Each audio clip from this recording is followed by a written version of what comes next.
another 5 minutes of free advice brought to you by 7 Generation Games, games that make you smarter.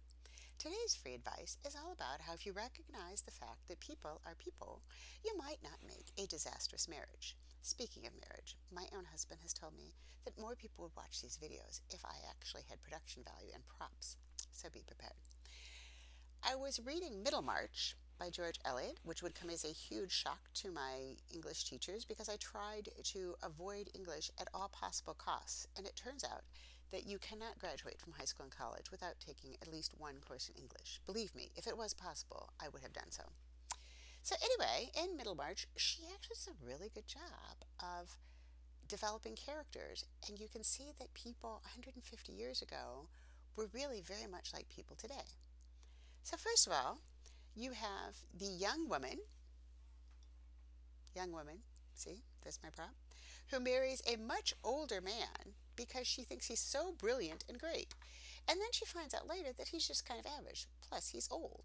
And she really thought he was great and brilliant because he knew stuff that she didn't know, but it was just because he was old. So that kind of sucks for her. And then you have the older man himself, prop number 2 is my older man, and he is an academic who spends his life studying some point about Christian theology and is not very good at it. And I, having worked in academia, have met many, many people who spent their entire lives and careers focusing on some minor point and really have to face up in their heart of hearts the fact that they're not much more than mediocre. So that kind of sucks. And then there's people who spend much more than they can afford because, I don't know, maybe they have a pyramid. This is made with my 3D printer. But they can't imagine not having the best house or the best furniture or the best whatever because that's the life they have envisioned for themselves without having given much thought to can they really afford to pay for that? Because, well, that's what they should have. See? Very similar to now, huh? And then there's the rich, spoiled young adult who doesn't think about anything or anyone but himself. There's him. And he doesn't work, but he thinks it's bad luck when his plans for making money without working don't pan out. And then there's the young woman who has the sense not to marry him because being rich and good looking isn't enough if you have no work ethic or no concern for anyone but yourself. And when he straightens up and gets a real job and proves himself not worthless, then she does marry him. And she also realizes that having someone who says, I love you, and worships the ground you walk on is not enough if they don't have those other things like character. Then there's the arrogant professional who knows he is right and doesn't care what all the ignorant people think. And I have to admit, I had some sympathy there. But if you're going to be that way, then you can't at the same time be dependent for your living on all those ignorant people. You can either say, I don't care what you think, and this is right, and this is science, this is the truth, and go forward. Or you can need their money, but you can't do both.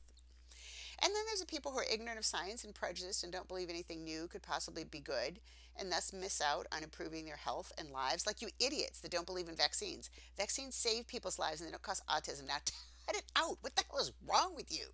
Anyway. So there are a lot of studies of marriages in this book where people see in the other person what they want to believe as opposed to who the person really is. And I see that everywhere today. There are a lot of people who just assume that they know what that other person thinks and they sort of fill in the blanks with what they hope it to be. Oh, they're really thinking about me, or oh, they really are a good mother, a good father, they really want this.